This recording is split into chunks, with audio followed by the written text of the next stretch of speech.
Hi, I'm Enzo. And I'm Reyna. And this is the Date Night Horror Show. And you know what, Reyna? What is it? This is the cursed episode. So scary. Episode 13. Ooh, 13. Whose lucky number is 13? That's my lucky number. Yeah. And I'm not just picking that because I'm trying to be super gothy, but... You were born on the 13th. I was born on a 13, so it's always been my lucky number. And since we've met, it's been your lucky number. Yeah, and when I thought of starting the podcast, I always saw lucky number 13 to be the end of season 1. Ooh. So this is sort of the end of season 1. So it's kind of to the end of season 1. That's amazing. Yeah, I can't believe we got here. And we have a lot to cover. It's going to be a jam-packed episode. It's going to be a little different from our other episodes. Right. I don't think we're going to do a curation portion, but we have so many current that we've seen current movies that have a cursed element to it. So it's going to be chock full of. I'm really excited. Cursed horror films. I know, this is so cool because I have so many superstitions that are so ridiculous, but I totally follow them. So I'm not a superstitious person, and no, because it pretty much comes down to me being 5 years old, and I remember all the kids were going, "Oh, what's your lucky number?" So I say 13, and I said it because it was my birthday. Of course, everyone picks their birthday as one of their lucky numbers, right? And of course, all the other kids started laughing, and I'm like, "Why are you laughing?" And they're like, "Oh, that's the curse number. That's the most unlucky number ever. How can that be your favorite number?" They didn't know anything, and I pretty much said, "Fuck you. It's still my favorite number." I love it. So they didn't know shit. That was kind of the beginning of my nonconformity. So I've never been superstitious ever since.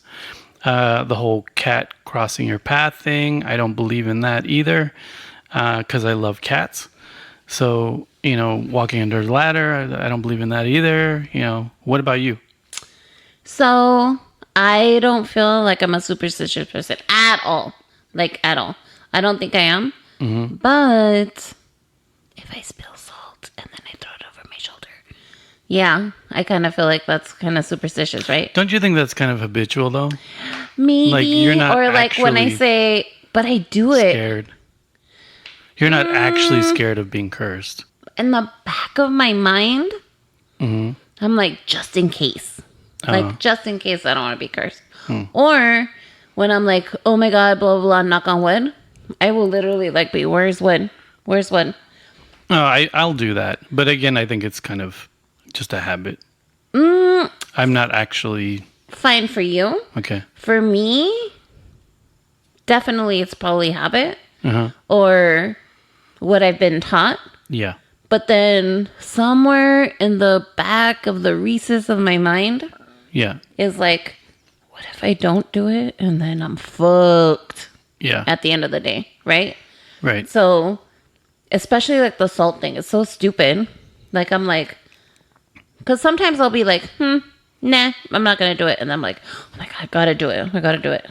Yeah, it's... What if for me? Right. And then being Mexican-American, Hispanics are traditionally very superstitious people. Very. Yeah. One of my older sisters, shout out to my sister Laura, she's actually really superstitious. And I remember one time we were at her house and you started to put your purse on the floor. Yeah. And she jumped. She did this ninja jump to make sure that the purse wouldn't touch the floor. Yeah. And I had never even heard that. What is that? Explain that. Really? Well, I know it now, but go. So the superstition is if you put your purse on the floor, yeah, you are not going to have fortune. Oh, okay. So it ruins your financial future. Your financial future is shit.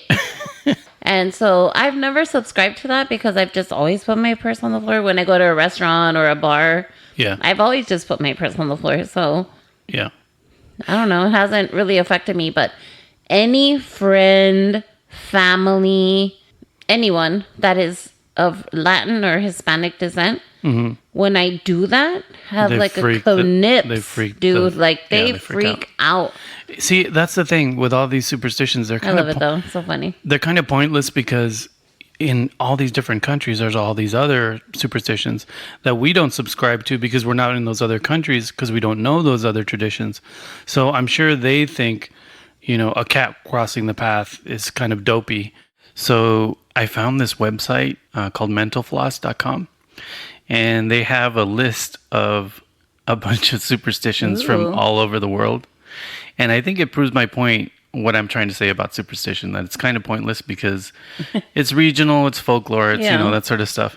Because some of these are really funny. But they're fun. Yeah, they are fun. Oh my God, I'm dying to hear this. Let's see. So in Russia, putting your clothes on inside out is like a curse that you're going to get beat up. What? So if you do that accidentally, I would get beat up on a daily. I always put my shit on back or inside out, I mean.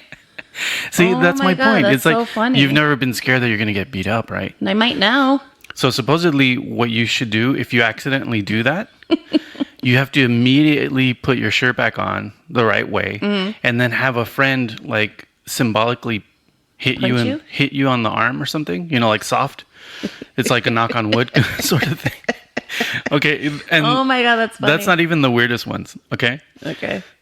So in the Czech Republic, mixing beers is really, really bad luck. Mixing beers, like having two different types of beers? Yeah, like doing what's it called? The black and tan. Like for example, when you mix Guinness You do with like a an flight? amber. Yeah, like if you pour them you together, have to two pour them different beer together. types, it's considered really, really bad luck. And so what do you do to undo it? Does it say? It says when you're visiting Chechnya, the world's #1 per capita beer consuming country. See, do not pour a beer into a glass that has a beer of a different kind in it. Bad luck will surely follow. That's all it says. Wow. Here's Did another. you do that when we were in the Czech Republic? What's that? Did you do that? When we were there? No, I don't think so. No, I don't think so. But like I said, like a black and tan, Yeah. where you mix two beers, that's considered super bad luck. So That's so funny. yeah, this one's really strange. It's bad luck to shake your legs in South Korea. And it says in South Korea, people are told not to shake their legs, otherwise their wealth and good luck will just fall out. I wonder where these come from. Well, So they're they're- shaking loose their wealth and all superstitions are bizarre. The whole idea is your wealth and your good luck will shake out of your pockets or something. I don't know. that's so funny. How do people dance there? Yeah. In some fishing regions in China, it's bad luck to flip over a cooked fish. I don't even know what to say about that. And it says it's thought that this will lead to a ship capsizing. Oh, I see. Here's another really interesting one. In some parts of Europe, lighting a cigarette from a candle is bad luck for sailors. Sailors? Another piece of sailor-related bad luck from parts of Europe says that if you light a cigarette with a candle, which people do all the time, Yeah. a sailor will die. Yikes. The common explanation is that sailors used to supplement their income by selling matches. So bypassing see. the match step took money away from sailors. So I think a How lot does of that lead to death, though? I think again, I know. I think that one almost seems like a propaganda thing. Yeah. Yeah, it's just very strange. In Italy, bread placed upside down is bad luck. Oh. So I was looking up Mexican superstition because our people are superstitious AF. Yeah. A lot of them. I have a lot of tias that are superstitious. But it was so weird because I've never heard these in my life. It's regional. That's why I'm telling you Yeah. superstition's pointless because, yeah, go ahead. But one of them is if you put chicken poop in your hair, it will keep it from falling out or help it grow back. Okay, you're fucking with me now. I swear to God. Isn't it weird? That's super crazy. What part of Mexico is that from? It doesn't say. I just looked up Mexican superstitions. And then another one is, I guess that's kind of a home remedy kind of thing. yeah. If a large black moth enters your house, you have to sweep it out immediately or someone will die.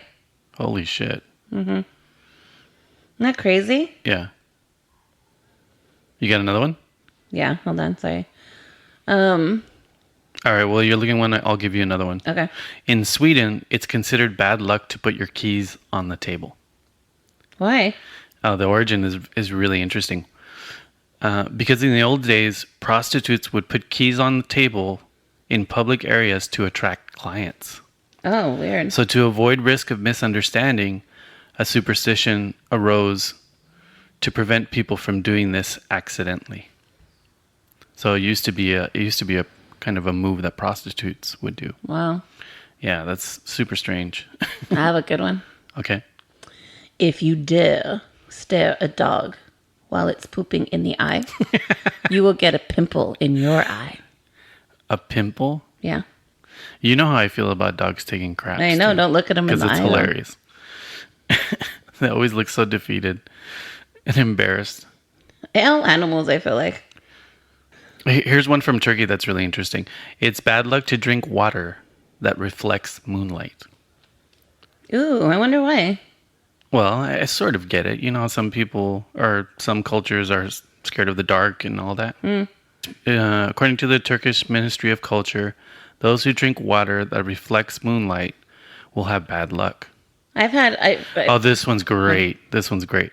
In Siberia, complimenting a baby will bring it bad luck.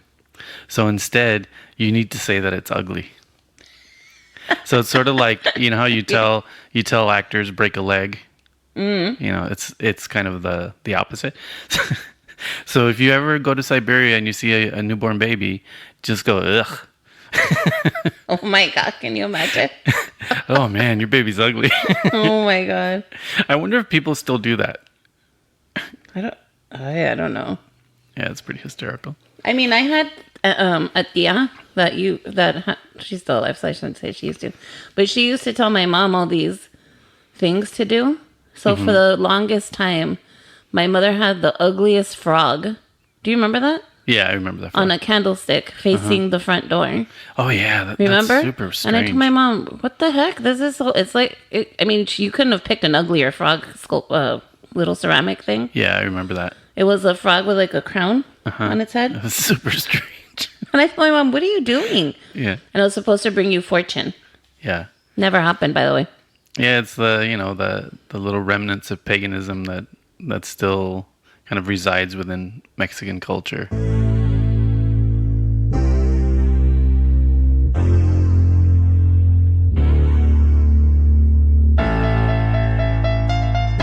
So talking about how superstitious Latin people can be is actually a perfect segue for our first review. Yeah.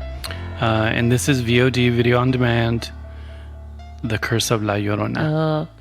Okay, so non-Spanish speaking people, the double L, it translates into a Y sound. So it's not La Llorona, which I've heard a lot of people pronounce. It's La Llorona. Yeah. Llorona. You can even say Llorona. La Llorona is correct. It's like Pollo Loco. You don't say Palo Loco. You say Pollo Loco. The double L is yo. It's like a Y sound. Yeah. Like yeah, like yellow. Llorona. So yeah, we actually saw this in the theater, but we couldn't wrap an episode around it because we really wanted to do an all Latin horror episode, but we kind of kept it in the back burner for a VOD review. So do you want to get started with that? Oh my gosh. Wait, hold on. Let's read the synopsis. Okay. So the synopsis of the movie is ignoring the eerie warning of a troubled mother suspected of child endangerment, a social worker, and her own small kids are soon drawn into frightening supernatural realm. Oh, okay. So it's pretty vague about it's very vague. Okay. What I have to say is this story for me for us is a very important story because it's a huge part of our childhood. Yeah, basically La Llorona to Latin people, to Mexican people, really, is like the boogeyman. It is. So the story traditionally of La Llorona is a troubled mother that drowns her children in a river, but then, of course, regrets it and is forever haunted by the cries of her child. Yeah. And so La Llorona means she's the crier. The crying woman. Yeah, she's the crying woman. And so the folklore of La Llorona is that she's always looking for her children, but she's always crying. So you could hear her crying, looking for her children in a riverbank, an ocean, or a lake, wherever there's water. So that's what we grew up with. Yeah, and we should probably explain why it's specifically that. Mexican culture, I would say the mother, the matriarch, is kind of the center of the family. Yes. There's even phrases like desmadre, which means everything is a mess, which literally translates without mother. So La Llorona kind of reflects the culture. You know, it's saying like the worst possible thing you can imagine is a bad mother, is a mother that drowns her kids, isn't there for her kids, puts a man before her kids, that sort of thing. And it's kind of explained in the film. But we should probably start talking about the film. Sure. So the film kind of takes a different twist to it as far as like it's like a family in the 70s and Widowed mother. A widowed mother. He was a police officer. And so she had mixed children. And so she was a social worker. Yeah. And so she got involved with a family going in her work that had the curse of the Llorona. Yeah, that's where it comes to play. And I think it's actually really brilliant that the mother is not of Latin descent, because if she were, she would already know who the La Llorona is. So in the movie, she's like, who's this La Llorona? And they have to explain it to her. So that allows the director to explain it to everyone. Exactly. So I thought it was a brilliant choice. It kind of widens the audience. Yeah, for sure. I thought that was a really, really good story device. The actress, I know she's the actress who played Thelma in the Scooby-Doo movies. Now she's older, and she has a young family in the story. What's her name again? So her name is Linda Cardellini. And so she was in a lot of movies. She was in Avengers: Age of Ultron, Scooby-Doo, Legally Blonde, Avengers: Endgame, and one of my series favorites on Netflix, Dead to Me. Okay. She's awesome. So she plays the mom and the social worker. Yeah. In La Llorona, and I thought she was really good. Yeah. I thought the kids were really well cast as well. Yeah. What I would say about La Llorona is that it's fun. It's kind of good for teenagers, and even young teenagers. It's not insanely scary, but it's playful and well made. Yeah. From a Latin standpoint, it does do justice to the story. I thought there were some really, really good choices visually, and there's some good creepy scares. I love that La Llorona only spoke Spanish, which was great. It just felt authentic. And then there's other cultural elements in the film that are directly from Mexican culture, the curandero, all that stuff. So I felt like it paid respect to it, but also really matched well with the rest of the Conjuring universe, which this is part of the Conjuring universe. Right. So I agree. I think that for me as a child, being afraid of La Llorona, like the folklore of it, I thought it paid really good respects to her as well. As far as like, it wasn't like over the top scary, but it was just enough to really remind you why, when you were a kid, you were scared of her. Yeah, it's like It's like a movie like The Babadook, where it's talking about seeing monsters under your bed and kind of imagining things like that. With us growing up with La Llorona, they would say, "Oh, go to sleep because otherwise La Llorona is going to come get you." And of course, you'd go to sleep. You'd be threatened all the time. Of course, you'd go to sleep, but then you would hear her while you were about to fall asleep. You're like, you start imagining a crying voice, and I'm sure it's. Oh my gosh, totally. I'm sure it was my older sisters making the crying voice just to scare the shit out of me. But so it's a childhood thing, Oh yeah, for sure. And I think they did a good job. What's your final review on it? Would you recommend it? I love it. I think people that don't know the legend or didn't grow up with La Llorona would appreciate it as horror light. Mm-hmm.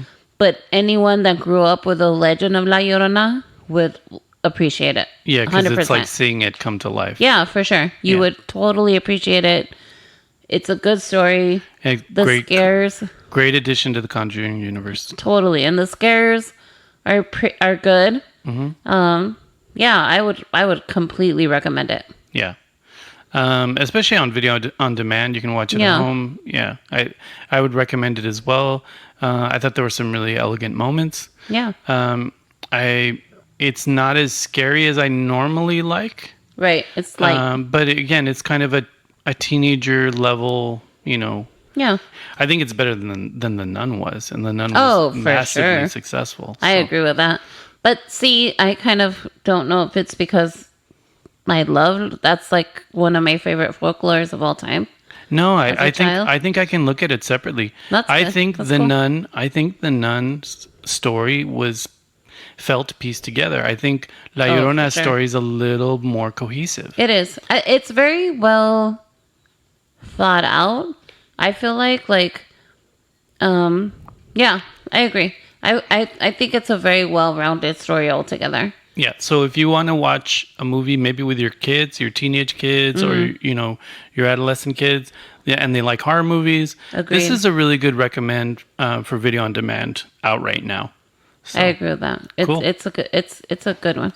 Okay, so since we're not really curating a bunch of movies for this, because we have so many to cover, so many new ones, I just wanted to ask you, what do you think is your favorite horror movie that has a cursed element? Ooh. I have to go with a classic of Exorcist because of the Ouija board. Oh, yeah, it is. Yeah. I think I have to go with that one because it's the originator. It's the one that's the most creepy for me. It's my first horror movie ever. Mm-hmm. So I definitely have to go with Exorcist. Yeah, and so many other movies, good and bad, have used the Ouija board. And I think that's probably the springboard. Yeah. And of course, the Ouija board is this cursed element. One of the things that's sort of funny is I have a Ouija board mouse pad at work. I have a Ouija board. Because again, I just like the way the Ouija board looks. It's an amazing design. Yeah, it's kind of a pop culture thing for me. Mm-hmm. But I love how people are really scared of it. Like I find that fascinating. So I have a funny story about that. I have a wallet that one of my best friends gave me, Alex Macias. Mm-hmm. And it's a Ouija board wallet.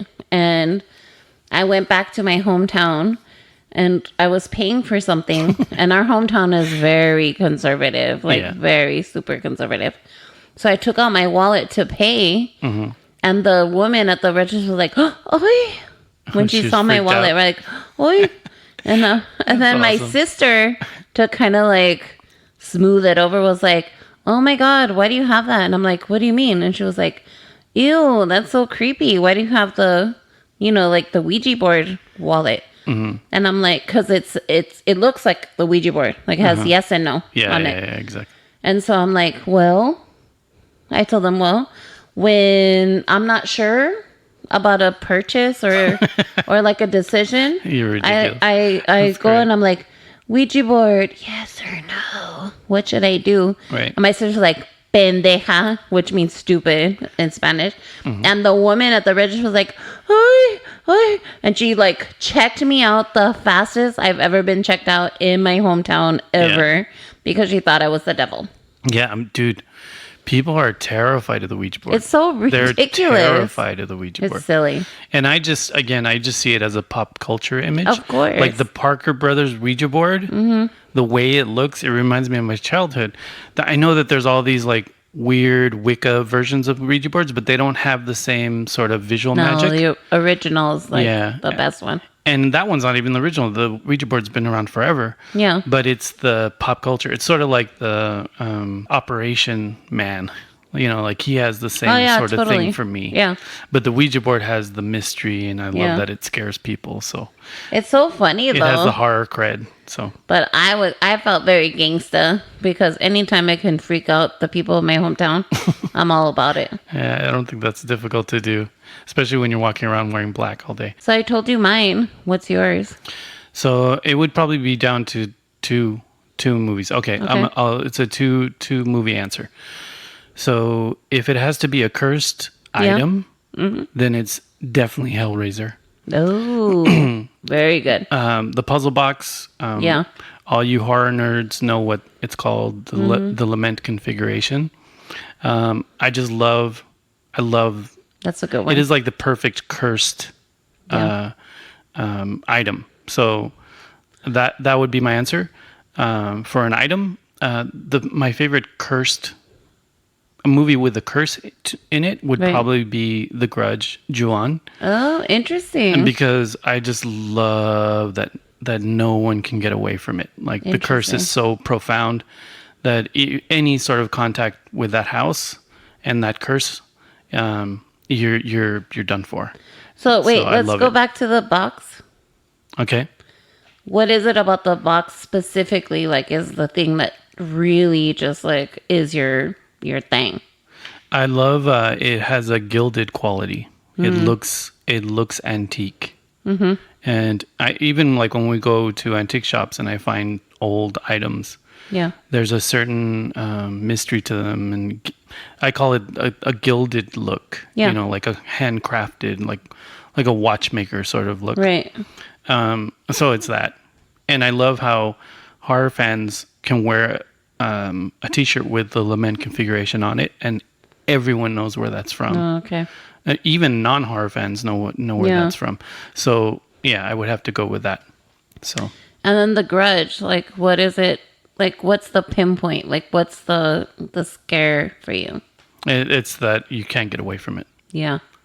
And then it's very clever about how the victim's fates intertwine. That is a good. I love that. It's a good element. It's so well crafted.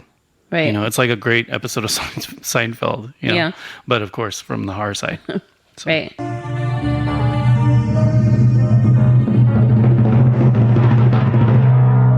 And now, our feature review. Okay, Reyna, it's time for our big feature review. And this time we're going to have two feature reviews. Right. The first one we're going to start with is Annabelle Comes Home. Right.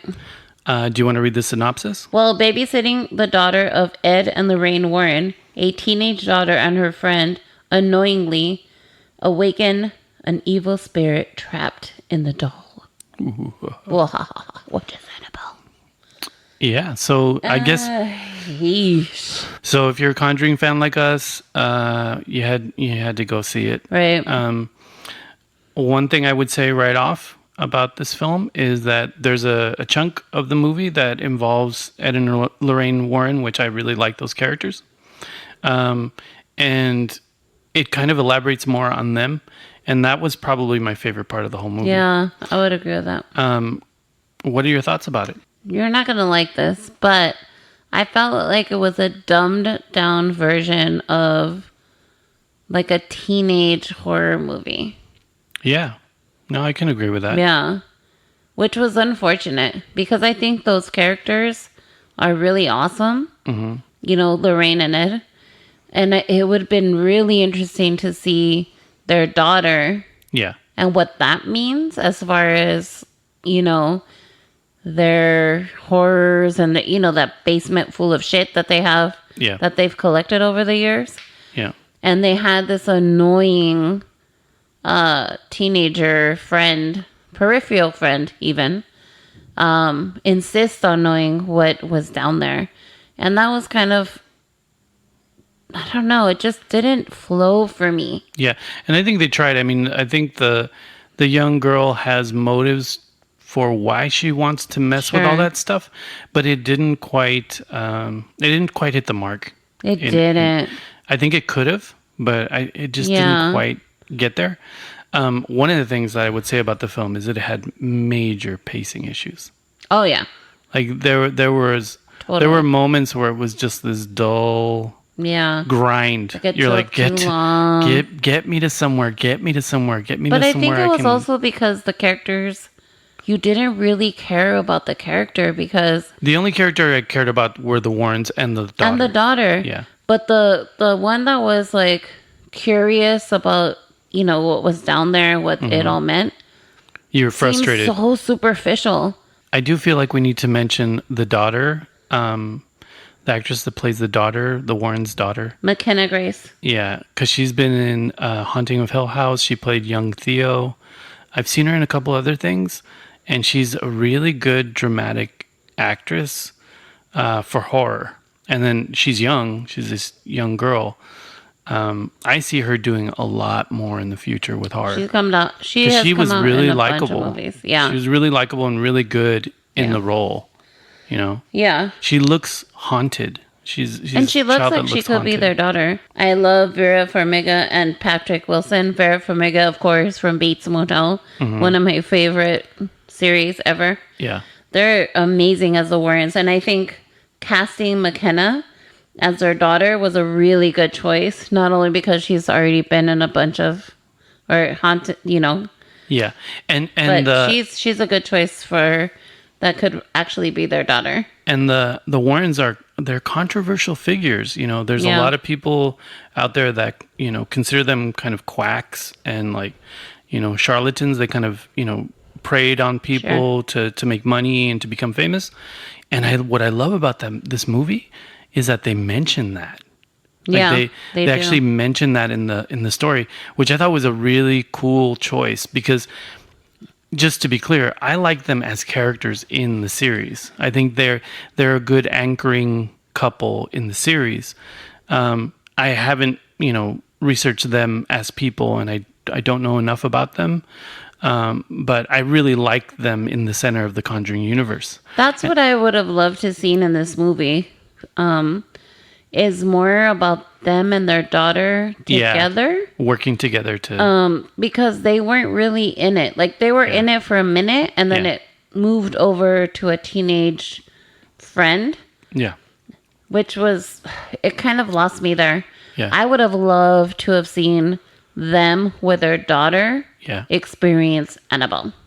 Yeah, that would have been very that would have been amazing. So let's wrap up the review. Like, what are your thoughts? Would you recommend this to someone? It's probably in the last days of being in the theater. Yeah. Would you go see it in the theater? Would you I wouldn't see it in the theater, but as a horror fan, it's kind of like you got to see it. Yeah. So I wouldn't. I would see it at home. Yeah. Especially if you're like the Conjuring universe fan. Yeah. Like you have to see it. Like you just do. Yeah.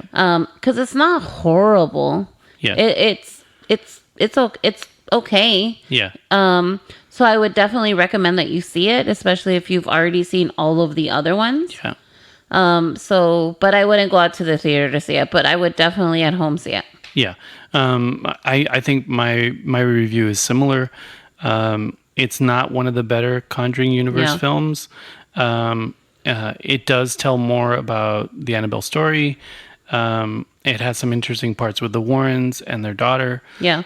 So it's sort of worth seeing if you're a Conjuring universe fan. I don't think it was worth seeing in the theater, unfortunately. But I agree with you. If you have, again, it's like La Llorona. If you have young adolescents, if you're invested. Yeah, if you have adolescents and they want to watch a horror movie, this one would satisfy them. Yeah, it's just not one of the better Conjuring movies. No, not at all. Yeah. Okay, so our final feature review is Scary Stories to Tell in the Dark. This movie is produced by Guillermo del Toro, which one of my heroes. Awesome. And who directs this? So the director is Andre Ovedral, and he did Troll Hunter and The Autopsy of Jane Doe. Oh, shit. Yeah. and No wonder. future murder, and yeah, so he's well versed in the scary universe. Yeah, and I know this movie is based off a series of books that I would say kind of late millennials grew up with. Absolutely. I didn't grow up with them. Yeah. But what I saw of the film and how the stories were integrated into the overall story was very entertaining. And I thought the film held together pretty well. I thought so. I did not also, obviously, child of the 80s, did not grow up with this. But any of my coworkers, staff, or friends Yeah. that I said, oh, I went to go see this movie, Yeah. was like, oh my God, I love those books. They were so amazing. And I could totally see that. Like, although this wasn't for me, like, a really scary story, it was very entertaining, Yeah. sweet storytelling of horror, horror lore. Yeah, I love that. I thought the young actors were really good. The main actress was Zoe Colletti. She played Stella. I thought she was awesome in the role. Yeah. She did a really good job. I thought the weaving of the story was really good and really entertaining. It kept you interested. Yeah. It was horror light in a way, but Yeah, I think it was it definitely on kind the of lighter read like a children's horror story, which is what it is. So I thought Yeah. that was really sweet. Yeah, and then it being something that Guillermo del Toro was involved with, of course, it had a kind of fairy tale element to it. Yeah. But then it had some really odd visual, disturbing moments, which is also characteristic of his films. Another thing I really liked about this movie is that it reminded me a lot of those classic 80s horror movies, you know, Nightmare on Elm Street specifically, where you have a group of kids and they're all being cursed by something and they're all being picked off one by one. In this case, because this is the cursed episode, the cursed element of this movie is the cursed book. Right. And the book writes stories that affect the kids. I'm going to keep it that simple. I don't want to get too much further into it. Yeah, it reminded me a lot of those 80s movies, you know, where teenagers get picked off like that. Yeah. And every kill had its own, it was kind of customized to their personality. And the way they used the book, you know, I thought it was really clever. I really liked it. I thought it was it wasn't your typical, scare horror really. Yeah. But I thought it was a really cool, sweet story. Yeah, it was kind of That makes sense on horror, but I thought it was really cool. It was very entertaining. You don't get bored. yeah. The characters I felt they were well developed. Like you Yeah. really cared about them, and especially the one little girl. It's So sort of I liked it. it sort of reminded me of it as well. Like there's something It's not as about scary. it. Yeah, no, I just mean like the kids. Yeah. You know, because they all knew each other and from this. But I did like the Latino character and kind of the undertones of that character, the things that Latin people have dealt with. Yeah. In this country. Yeah. It was an interesting dimension to the story that I thought was cool. Yeah. So what are your thoughts? What would be your recommend? Should people run out and see it in the I think theater? you should go see it. I thought it was a fun movie to go see in the theater. Yeah. Especially right now, there aren't a lot of horror films out specifically right now. Yeah. Of course, next month we've got It Part 2, which I know, I'm I super can't wait. excited about. And it's rolling into Halloween season, which is awesome. Yeah. I especially think if you're a fan of the books, because so many people that I've told that actually read those books Yeah. always would say how much they loved them. So if you're a fan of the books, then I would definitely say you should go see it. Because as someone that never read them, I really enjoyed this film a lot. Yeah. So it's a recommend for you? Definitely. Yeah, it's a recommend for me as well. Again, it's a little on the lighter side for me, but I understand why. And it's very well crafted and well made. And it's really nicely shot too. Like has a lot of great visual moments. I sort of feel like it's Guillermo's touch. Yeah. Like he's Oh yeah, it kind of definitely has giving his notes nuances on in there. things. Yeah, There's a couple of shots that looked exactly like the kind of stuff he does. definitely. But then there's other elements that are not. So yeah, I would recommend it as well. I'd go see it in the theater if you can. Yeah, for sure. I liked it. Cool.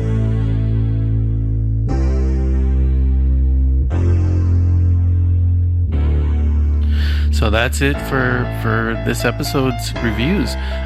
One last thing I wanted to do with you, Yeah. since this is the end of season 1. Already? Yeah, I just wanted to kind of summarize the season and ask you a few questions about it. Ooh, see what okay. you think. All right. With our aggregate service for our podcast, we use Podbean.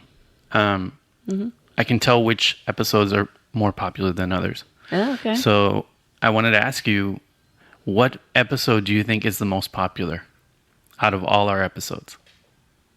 Ooh. The zombie one. No. Really? Yeah, see, I figured this one was easy. This was an easy question. So our most popular episode is the intro episode. And I think interesting. I think the reason that happens, I listen to podcasts constantly. Yeah. And whenever I find a new podcast, I always go to the first episode because usually the hosts introduce themselves and you get a sense of who they are, and then you can decide whether to follow. Is that a good thing or a bad thing that our first one was? It has the most listens. Our other episodes are doing well as well. But yeah, that's the most popular one. Interesting. Which one do you think is our least popular episode? This one will kind of shock you. It shocked me. Really? Yeah. The vampire one. No. No? Our least popular episode is the Walking Dead episode, What? which blows my mind. That's crazy. It's one of the ones that I think is super chock full of cool information if you're a Walking Dead fan. Yeah. So I looked into this and I'm That's like, so weird. why is this so low? So I looked into it and I noticed you can kind of republish an episode. Yeah. And I noticed that I didn't put the right tags on it. Tags are things you put, Yeah. so you can search. Yeah. So I only had the default tag on it. Like for some reason I brain farted it. Yeah. So what I did is I republished it with all the right tags. So maybe it'll pick up. I can't believe that. Yeah, to me, it's one of the better episodes. It's episode 11. So listeners, if you're listening to this, And you're a Walking Dead fan. yeah, and you're even if you stop watching The Walking Dead, you might find this episode interesting because we go on the Walking Dead tour near Atlanta, and Wow. we actually go to a Talking Dead episode, and we talk about all that stuff, and then we talk about our favorite moments from The Walking Dead. So maybe give that a little bit of love if you haven't. That'd be my go-to if I saw that on a list. It's one of I'm my a fan of. it's one of my prouder episodes. Like I feel like again, it's chock full of content. But yeah, that was the least popular one. Interesting. So I wanted to ask you, what was your favorite episode? Zombies all day. Yeah, that's everything. true. Yeah. Actually, I the zombie episode was fun, and I thought the Walking Dead one was cool too. So Yeah. that's why I'm kind of bummed out right now. Yeah. But that one was a lot of fun to do. And the zombie one is performing well. My favorite was the vampire episode. Yeah. Because again, it's kind of central to what I love Right. about horror. And I could do 10 vampire episodes because I just love that subgenre. But it's not a hugely popular episode, which also surprises me. But one of the episodes that's the second most popular is the Mad Love episode.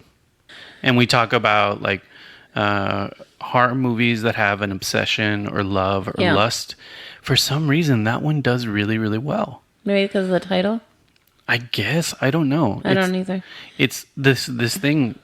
This whole first season has been so informative. Like you really start to understand how podcasting works and what's working for you and what's not. That's interesting because But I that feel was like I surprising. didn't get my flow until later. So it's Yeah. interesting that would be. I think you've done all right the whole season. I think know, you're but the I was- funnier one I for was sure. very reluctant. Everyone says the feedback I get from people are like, "Oh my god, your wife's so funny." Really? Yeah, because I mean, you always To give you shit? kick me around the room, and people love that. But I mean, what wife doesn't do that to a husband? No, I'm not saying that in a bad way. I know. So, do you have any favorite moments recording the show? Well, I feel like my favorite thing about recording this show is just spending the time with you and talking about something we both are really passionate about. Yeah. I really like that. Yeah, I think that's the part that brings us back for sure. Yeah. I think it's been hard because we both have really crazy schedules. Yeah. But yeah, I thought the cabin episode was super fun. Oh, to yeah. do. The cabin was fun. One of the things I love about our show is that we travel. So we try and offer different perspectives. Yeah. And I think the episodes I'm most proud of are the traveling episodes because we're kind of offering something that not every other horror podcast does. And we're going to keep doing that. Yeah. Halloween season's coming up. So that means Not Scary Farm. That means Well, Halloween we have Horror one Nights. coming up So, soon. Yeah. Friday, we're going to that scare bar, that pop-up bar. Yeah. So that'll be cool. We can talk The about pictures that. I've in our seen next look really episode. cool. Yeah. And then the Halloween wave of new horror films are going to be coming out. We're definitely going to go see it season 2. Part 2. The trailers have been amazing. So yeah. I have another things will favorite continue. episode. Okay. The couples roundtable. Oh yeah. That was, I loved that. I loved was having. super fun. I thought it was a good. Hey, Tom and Tanya. yeah. I thought it was a good break from our usual Mm-hmm. format, and obviously they're huge horror fans like we are. Yeah, I definitely want to do a second horror couple roundtable next season. I really want to ask my niece Cassandra and her fiance, soon-to-be husband Danny, because they're a major horror couple. They are. And what's interesting about them is that they're millennials, so we can get that perspective. You know, That would be 'Cause great. yeah. So That's gonna come up. look for that next season. And yeah, we got Halloween season coming up, Very which means all these great horror excited. films coming up. So I'm definitely excited about And that. theme parks. Yeah. So I guess wrapping things up, I just want to thank everyone who's stuck with us this season. Yes, thank you so much for the support. Everyone on social media, commenting and reacting.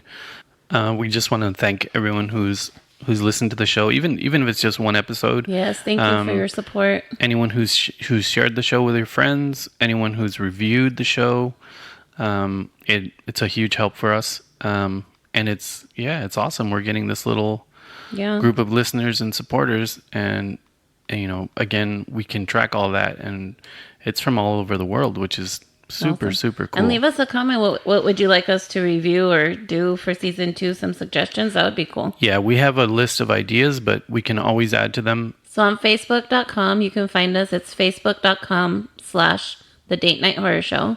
Yep.